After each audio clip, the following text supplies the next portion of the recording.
Hello दोस्तों, स्वागत है आपका आपके यूट्यूब चैनल जीनियस सर में। दोस्तों आज के वीडियो में हम आपको बताएंगे अभाज्य गुणनखंड विधि से एचसीएफ निकालना। तो अगर आपको वीडियो अच्छा लगे तो वीडियो को लाइक और चैनल को सब्सक्राइब जरूर कीजिएगा। तो चलिए वीडियो को स्टार्ट करते हैं।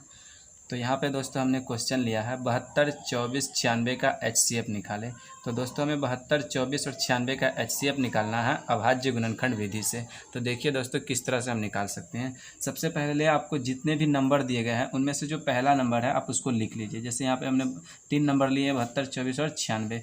तो हमारा पहला नंबर है 72, तो हम क्या करते हैं 72 को यहाँ पर लिख लेते हैं। ठीक है, अब इसके आगे हम बराबर का चिन्ह डालते हैं। ठीक है, जो पहला नंबर होगा आपको उस तरह से उतार लेना, उसके आगे बराबर का चिन्ह डाल देना। ठीक, उसके बाद दूसरा जो नंबर आप दूसरा नंबर को भी उतार लीजिए इसके नीचे। ठीक है, और उसके आगे आप बराबर का चिन्ह डाल दीजिए। उसके बाद जो तीसरा नंबर है उसको भी आप उतार दीजिए।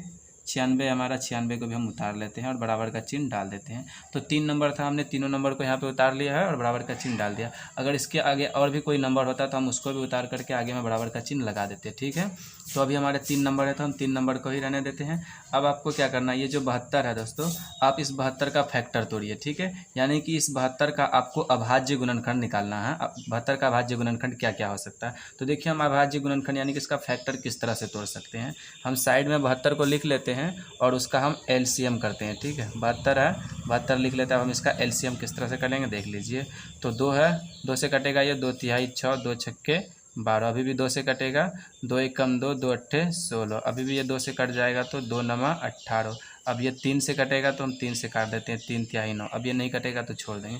तो जो 72 का फैक्टर आ गया वो क्या आ गया, 2 3 2 और 1, सॉरी 2 3 है ना, तो 3 2 और 2 3 है, तो हम 3 2 और 2 3 को आपस में गुना के रूप में लिख लेते हैं। ठीक है, तो यही उसका फैक्टर हो जाएगा। ठीक है, तो हम लिख लेते हैं 3 2 है तो 2 गुना 2 गुना 2 गुना 3 2 था, 3 2 लिख लिए। अब 2 3 है तो हम 2 3 को भी यहाँ पे गुना के रूप में लिख लेते हैं, 3 गुना 3। ठीक है, तो यही 72 का क्या हो गया, अभाज्य गुणनखंड। ठीक है, अभाज्य गुणनखंड हो गया, ये प्राइम फैक्टर है 72 का, 2 2 2 और 3। ठीक है, उसी तरह से आपको 24 और 96 का भी फैक्टर को तोड़ लेना है। ठीक है, तो बगल में भी हमारा 24 है, हम 24 का फैक्टर को भी साइड में हम 24 का फैक्टर को तोड़ लेते हैं। तो देखिए किस तरह से तोड़ रहे हैं। ये 2 से आ जाएगा, 2 एक कम 2 और 2 दूना 4, 12 बार में आ जाएगा। फिर 2 छक्के 12, फिर 2 तिहाई 6। ठीक है, तो कितना आ गया, 3 2 और 1 3। तो ये सारा जो है इसको हम गुना के रूप में लिख लेते हैं। 3 2 है तो 2 गुना 2 गुना 2। ठीक है, 3 2 था, हम 3 2 को गुना के रूप में लिख लेते हैं, इसको भी ठीक इस 2 के नीचे लिख लेते हैं। ठीक है, 2 गुना 2 गुना 2, तो 3 2 को हमने गुना के रूप में लिख लिया और 1 3 है उसको भी हम गुना के रूप में यहाँ पे लिख लेते हैं।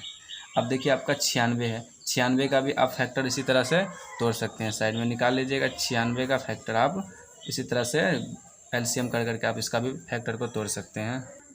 तो यहाँ पे दोस्तों हमने 96 का भी फैक्टर तोड़ लिया। तो 96 का फैक्टर में दोस्तों 5 2 है और 1 3 है, तो हम इसको गुना के रूप में लिख लेते हैं। 2 गुना 2 गुना 2 गुना 5 2 है, हम इस क्या करते हैं 3 के नीचे 3 ही लिखते हैं। ठीक है, 3 गुना 2 गुना 2। ठीक है, तो 5 2 था तो हमने 5 2 को क्या किया है, गुना के रूप में लिख लिया, 1 2 3 4 5। ठीक है, 5 2 है हमारे गुना के रूप में। हम 96 का जो फैक्टर आता है दोस्तों उसमें 5 2 और 1 3 है, तो हमने यहाँ पे क्या किया है, 3 के नीचे ही 3 लिखा है। आप 2 भी लिख सकते हैं, कोई दिक्कत नहीं है, लेकिन हमने 3 के नीचे 3 इसलिए लिखा, यहाँ पे भी 3 था, यहाँ पे भी 3 लिखा है, उससे हमको पेयर बनाने में ज़्यादा ईजी होगा, इसलिए हमने यहाँ पे 3 के नीचे 3 लिखा है। ठीक है दोस्तों, अब आपको आपका ये लास्ट स्टेप था, अब आपको एचसीएफ निकालना है। तो एचसीएफ किस तरह से निकाल सकते हैं देखिए, एचसीएफ लिख लेते हैं हम। एचसीएफ बराबर, देखिए दोस्तों एचसीएफ बराबर क्या हो सकता है, यहाँ पे आपको थोड़ा ध्यान से देखना होगा। ठीक है,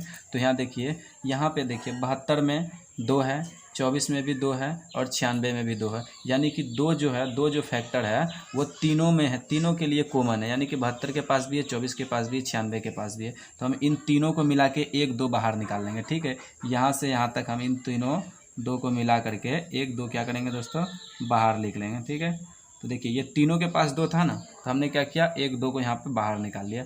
जो तीनों के पास होगा उनमें से 1 को बाहर निकाल दिया। ठीक है, अब देखिए इसमें भी आते हैं 72 में फिर से यहाँ पे, तो इसके पास भी 2 है, इसके पास भी 2 है और यहाँ 96 में भी 2 है, तो इसमें भी तीनों के पास है। तो हम क्या करते हैं, इन तीनों का भी एक फैक्ट मतलब जोड़ा बना लेते हैं, एक पेयर बना लेते हैं। इस तरह से हमने इसका एक पेड़ बना लिया और इन दो तीनों को भी दो मिला के एक दो हम बाहर निकाल लेंगे, ठीक है। 2 गुना 2, ठीक है। अब देखिए यहाँ पे भी तीनों के पास 2 है, तो हम क्या करते हैं इन तीनों को भी मिला करके एक साथ ले लेते हैं।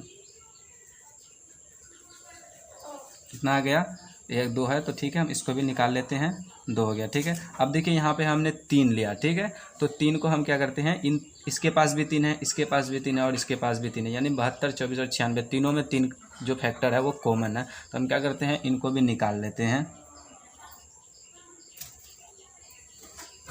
तो 3 आ गया है ना, गुना के रूप में हम इसको भी 3 लिख लेते हैं, ठीक है। तो वही मैं यहाँ पे आपको बोल रहा था कि जैसे 2 गुना 2, इसके बाद 2 के बाद हमने 3 ले लिया था, गुना 2 भी ले सकते थे, बाद में 3 लेते, तब क्या होता है कि हमारा जो फैक्टर हम इस तरह से निकालते, ये सीधा लाइन बना है ना, तो उसके लिए हमको ऐसे टेढ़ा कर करके मिलाना पड़ता है, ठीक है। तो खैर वो हम आपको समझा देंगे, लेकिन अभी क्या करना है दोस्तों, आपको जितने भी फैक्टर थे ले लिए हमने। अब देखिए यहाँ पे 3 है, लेकिन 24 में 3 का गुणनफल है, यहाँ पे और नहीं है। फिर उसके बाद 96 में गुणनफल है, 3 का नहीं है, तो 3 यहाँ पे अकेला है और इसके पास नहीं है, और इसके पास एक 3 था, तो वो तो हम इसने एक फैक्टर में ले ही लिया। अब इधर 2 और 2 और ये 3 ये बच गया, यानी कि इन तीनों का जो है ये तीनों के पास नहीं है, इसलिए हम क्या करते हैं इन्हीं 4 जो फैक्टर आया ये कॉमन है, 2 2 2 और 3, ये चारों फैक्टर 72 24 और 96 तीनों के पास है। तो हम क्या करते हैं इसी को लेकर के हम अपना आंसर निकाल लेंगे। तो अब गुना करेंगे, 3 दूना 6, 6 दूना 12 और 12 दूना कितना आता है 24। तो 24 क्या हो गया दोस्तों हमारा HCF आ गया, और यही आपका क्या हो गया आंसर आ गया। 24 क्या आ गया आपका आंसर आ गया। 72 24 96 का HCF कितना निकल आता है 24। तो इस तरह से दोस्तों आप अभाज्य गुणनखंड विधि से HCF निकाल सकते हैं। तो मुझे उम्मीद है दोस्तों कि आपको ये वीडियो अच्छी लगी। अगर वीडियो अच्छी लगी हो तो वीडियो को लाइक कीजिए, दोस्तों के साथ शेयर कीजिए, और अगर हमारे चैनल पर आ ही गए तो प्लीज़ हमारे चैनल को सब्सक्राइब कीजिए। मैं मिलता हूँ आपसे एक नए टॉपिक के साथ, तब तक के लिए धन्यवाद।